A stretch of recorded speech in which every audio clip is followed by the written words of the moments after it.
Hello and welcome to this evening episode of Christian Figures News. I'm your host, Gabe.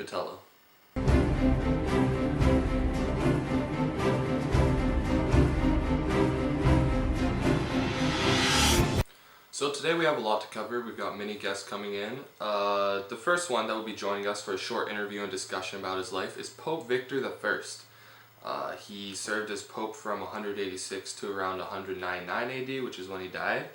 And here he will be to talk to us about his life. Nice. So, how has humanity improved through your contribution? Well, humanity, especially for Christians during my time as Pope, dramatically improved because while I was serving, I made sure that there would be relative peace in Rome. I was involved in issuing many heresies because that was a good way to keep the Christian people united and prevent any war which would result in more Christian persecution.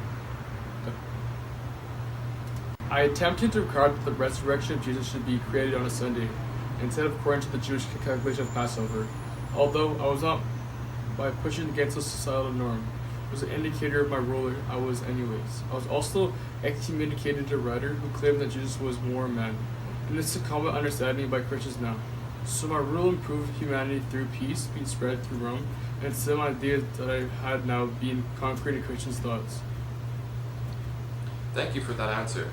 So what single event of your era in church history do you personally think advanced the message of Jesus Christ? And why? Well, I would say that instances of people dying for religion definitely advanced the message of Jesus. There were several martyrs during that time that embody what it truly means to be Christian, and they deserve an incredible amount of respect. Last question. What single event in your church history era do you personally think was the most contrary to the message of Jesus? This is also a very obvious answer that builds on my last point. The prosecution of Christians in the Roman Empire was easily against the authentic message of Jesus. I tried my best to make sure that there was peace during my time, during my rule, whatever you want to say, but there were many martyrs that came before me. Also, the instances of heresies during my time was also contrary to the message of Jesus because all the heresies seemed to do was divide the Christians instead of to unite us during the time where we needed to be united. Thank you so much to Pope Victor for joining us. Next up we'll have St. Anselm of Canterbury, so stay tuned for that.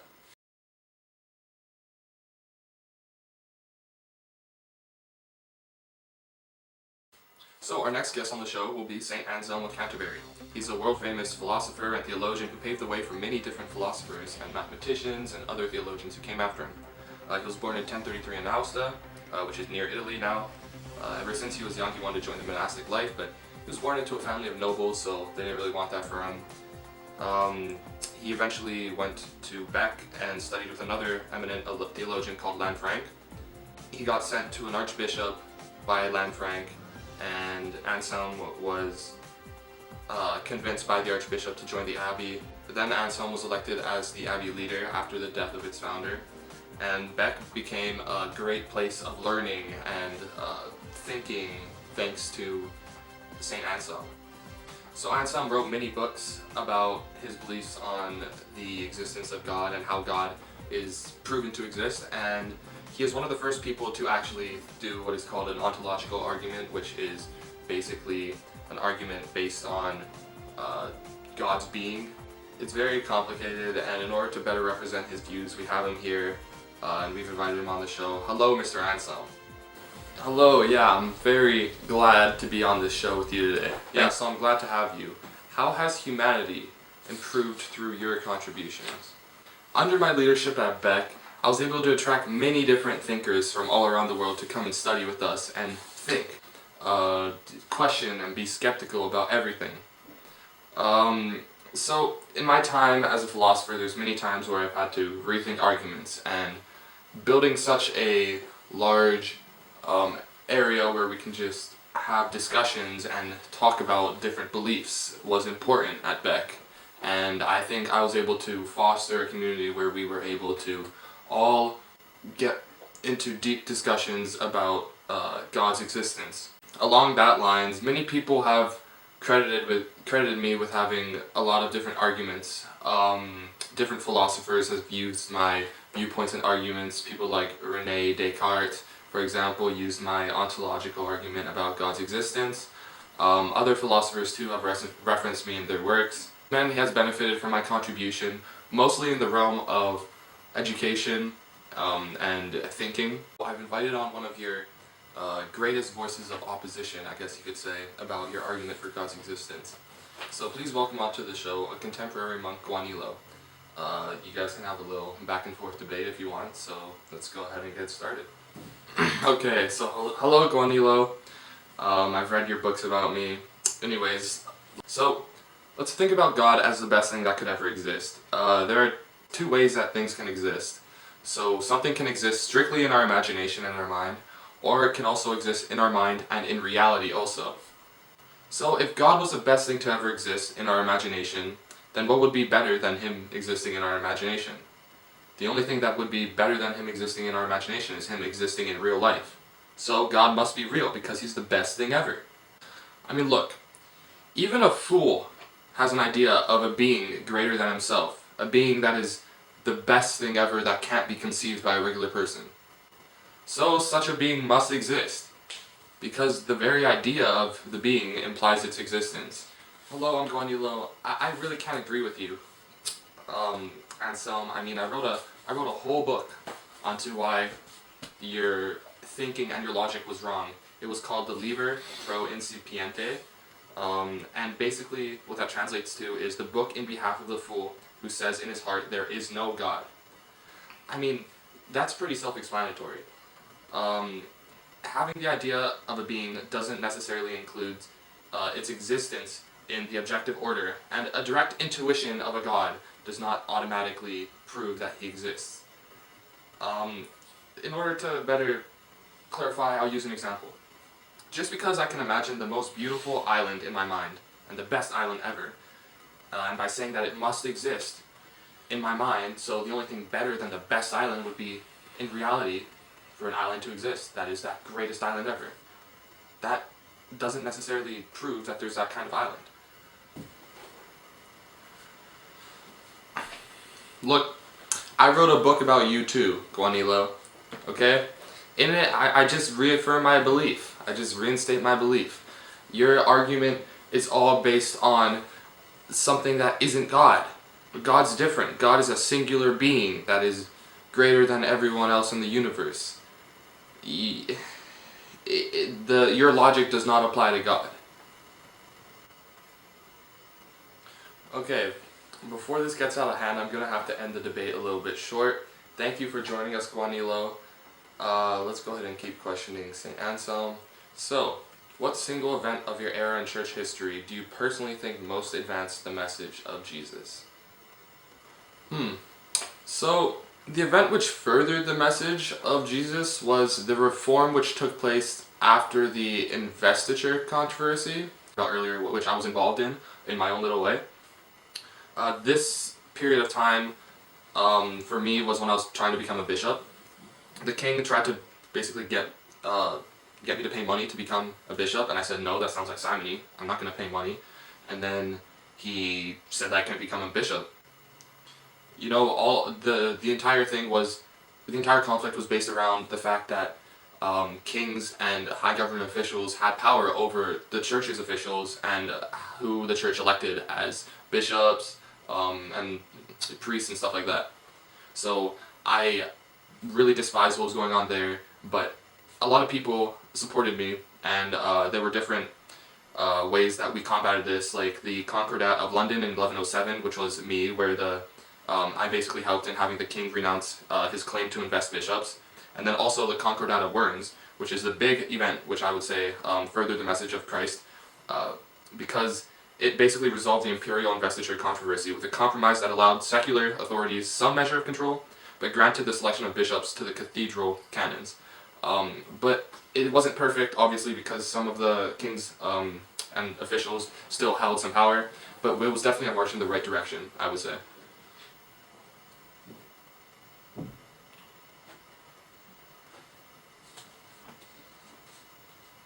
Okay, thank you. So, last question. What single event in your church history do you personally think was the most contrary to the message of Jesus?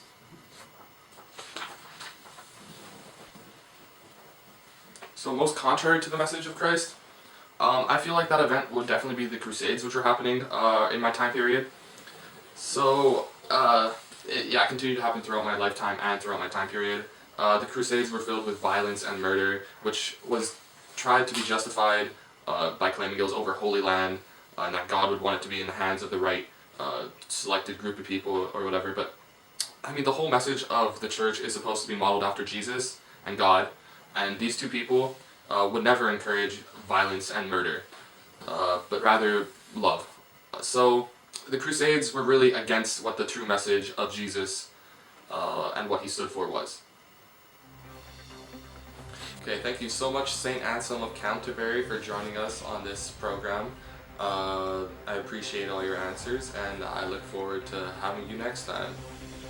So our next guest is going to be Constantine. He's an incredibly influential figure. He put into place the Edict of Milan, which basically legalized Christianity and all other religions. He was incredibly forward-thinking for his time, and he did a lot for Christianity. Thank you for Constantine for joining us. Hello, I'm Constantine I. Many people know me for being the first Christian Roman emperor. I stopped the persecution of Christians and legalized Christianity. The night before the Battle of Milvian Bridge, on the 27th of October, 312, I had a vision that allowed me to fight under the protection of God, which ultimately led to my conversion to Christianity. So Constantine, how has humanity improved through your contributions? When I became the Western Roman Emperor in 312, I saw it as my duty to remove error and grow the true religion. I would attribute my success to my conversion to Christianity and the support of God. Humanity, especially for Christians, improved through the legalization of Christianity. In 313, I donated to the Bishop of Rome the imperial property of the Lateran, where a new cathedral, the Basilica Constantiana, was built. Many churches were constructed in my interest, including Old St. Peter's Basilica and many more in Trier, Aquileia, Cirta in Numidia, Nicomedia, Antioch, Gaza, Alexandria, and elsewhere. The construction of these churches gave Christians a place to worship. I summoned church officials to the Council of Nicaea in 325. Out of this came the Nicene Creed, which affirmed that Jesus was a divine being and resolved the controversy of Arianism. In my later years, I commissioned new copies of the Bible for the growing congregations at Constantinople. I composed a special prayer for my troops and wanted campaigns with a mobile chapel in the tent. I used numerous laws relating to Christian practice and susceptibilities, for instance, abolishing the penalty of crucifixion and the practice of branding certain criminals, enjoining the observance of Sunday and Saints' Day, and extending privileges to the clergy. So, what single event of your church history era do you think personally advanced the message of Jesus? In my opinion, the event that advanced the message of Jesus was the legalization of Christianity through the Edict of Milan. The Edict of Milan granted religious freedom for everyone, signed in February 313 AD. It granted legal rights to Christians, which allowed them to organize churches and the return of their confiscated property. By the 5th century, Christianity became the state religion. Worship shifted from private to public. I not only initiated the evolution of the empire into a Christian state, but also provided the impulse for a distinctly Christian culture that prepared the way for the growth of the Byzantine and Western medieval culture. What single event of your era do you think was most contrary to the message of Jesus? In my opinion, Charlemagne's methods of conversion were most contrary to Jesus' message. Charlemagne's method of converting Saxons was by the sword. An example of this is the Massacre of Verdun, which was an event during the Saxon Wars where Charlemagne ordered the death of 4,500 Saxons in October 782. A law known as the Ordinances Concerning Saxony was imposed on conquered Saxons in 785 after another rebellion and destruction of churches and killing of missionary priests and monks that prescribed death to those who refused to convert to Christianity. Thank you, Constantine, for coming on the show. I mean, it's not every day that you get someone as influential as yourself coming on, so we appreciate you making time out of your day. Thank you. So the next person we have coming on is Pope Pius XII. He was more of a recent pope in modern history, so I'm excited to see his viewpoint on different things. So welcome on the show, and go ahead and tell us a little bit about yourself. Well, I was born to a family that was part of the papal, so at a young age, I was able to gain knowledge and develop an interest in faith and studies, one of my favorite being archaeology. By the age of 12, I knew that becoming a priest would be my calling, and to make a long story short, my role as the Pope was most notable by my accomplishments I was able to make by disclosed attacks against Nazi Germany and attempt to save innocent lives during World War II. So, how has humanity improved through your contribution? My contribution to humanity has certainly been expressed in several ways, particularly during my time as Pope. After my university and seminary education, I was acknowledged for my partake in discreet politics and my attentiveness for education and the church. With my university education, I earned degrees in both theology and law, which carried along with my journey to becoming Pope. Shortly after I was ordained in 1899, I was appointed Papal Secretariat of State, in which I would perform all political and diplomatic functions of the Holy See and the Vatican City. So during my time passed from when I was ordained, I continuously was active in politics. With my experience in politics, many people didn't think I was valid to be Pope, as they thought my political standpoint may harm the Church and affect particular agreements between Church and State. Yet, as I was gifted to become Pope, my inspiration to others grew as I sought after my role within politics and faith. For education, I was very grateful, and at a young age, I was able to recognize the importance of being intellectually active. My education as a teenager and through our university grew, and after I was ordained as a priest, I taught international law and diplomacy at the School for Papal Diplomats in Rome. With my influential role as a teacher and a priest, the Vatican was able to exploit much knowledge on subjects that didn't only contain religion, but other topics like international law and politics, which during the time was a topic that the Vatican tried to avoid. Yet due to my encouragement for education, the Vatican was able to proliferate education from other subjects away from faith and religion. So, what single event in your church era do you think furthered the message of Jesus? Near the end of my calling as Pope in 1956, I wrote a very notable letter on devotion towards the Sacred Heart. In the letter, I focus on two reasons why the Church gives the highest form of worship to the heart of Jesus. My first point rests on the principle whereby believers recognize that Jesus' heart is united to the person of the incarnate Son of God Himself. My second point is derived from the fact that heart is the natural sign and symbol of Jesus' boundless love for humans. The letter recalls that for human souls, the wound of Christ's side and the marks left by on His nails have been the chief sign and symbol of that love, that evermore shaped their lives from within. In summary, I added on to the points that we are more easily led our minds to know Christ, the Lord, intimately and more effectively, turns our hearts to love Him more ardently and to imitate Him more perfectly. My letter was attributed to churches around the world, and my message on our faith's devotion to the Sacred Heart was touched by many Christians. Others of different faith were inspired by my letter, as I was able to portray the message that recognized the Sacred Heart as an important dimension of Christian spirituality. What single event during your era in church history do you think was most contrary to the message of Jesus?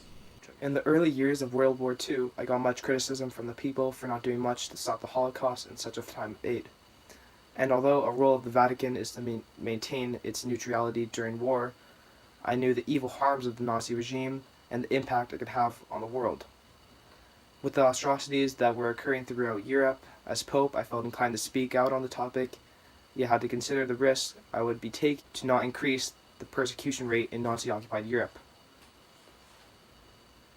The Vatican navigated the prejudiced opinions, and I was encouraged to follow by them, as if I didn't, I would jeopardize the Lateran Treaty, which was an agreement made in 1929 between the Kingdom of Italy and the Holy See.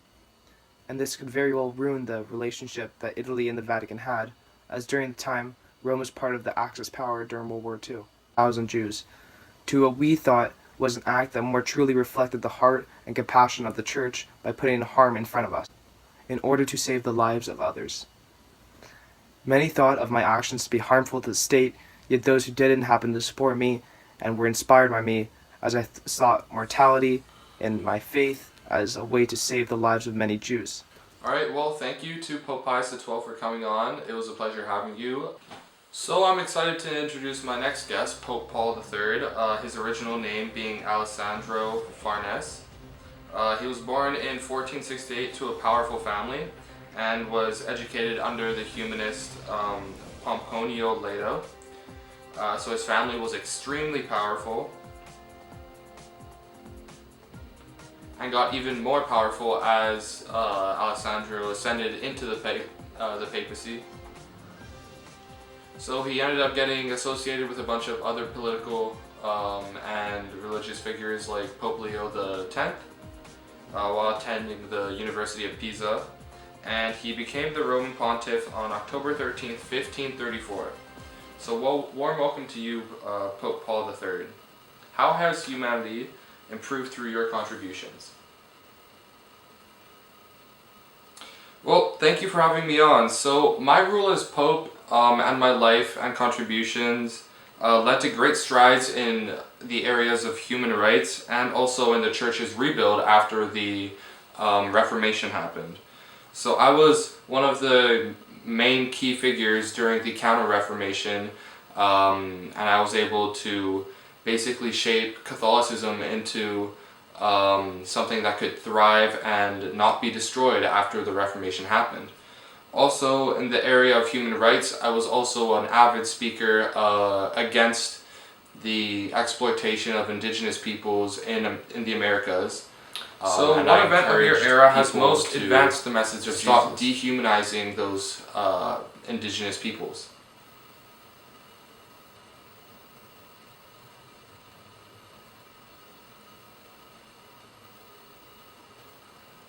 So the event which advanced the message of Jesus was during my era was definitely the Council of Trent. This was because this council was the main council after the Reformation, which made sure that that the Church and Catholicism would be able to rebuild and reform and essentially become much more of a force to be reckoned with in the eyes of all the public, because during that time, during the Reformation, the Church was looked down upon. And with the Counter-Reformation, which I helped organize, we were able to reform a lot of the church's policies and make sure that the church was most able contrary to the message continue being a force to be reckoned with.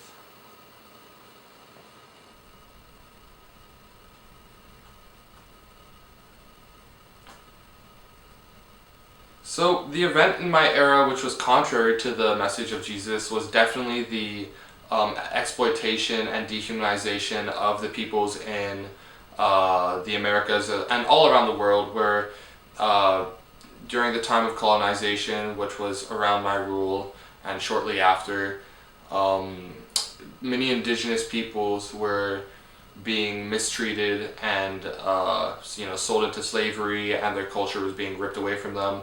Different things like that, and I encouraged people in the my Sublimis Dea that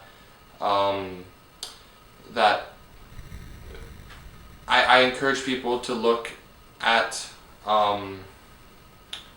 indigenous people as actual peoples and to treat them with a certain amount of respect and to gift them with the human rights that they deserve, because they truly were human. And adding on to that, I said that they were actually capable of adapting to Christian values and Christianity and accepting it into their lives, which many people did not believe was possible. Well, thank you, Pope Paul, for coming on.